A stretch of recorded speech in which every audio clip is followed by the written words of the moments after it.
Halika, coffee time tayo. Dito sa walang kasawa-sawang banana. May diferensya na siya. Hindi na pwede ibenta doon.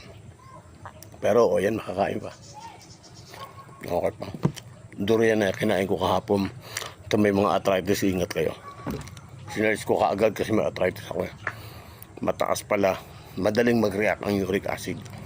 Kaya may mga arthritis, rheuma, gout, huwag kayo kakain ng durian. Ang tamisan na. Ito, hindi pa naman siguro nag-react. Mangustin.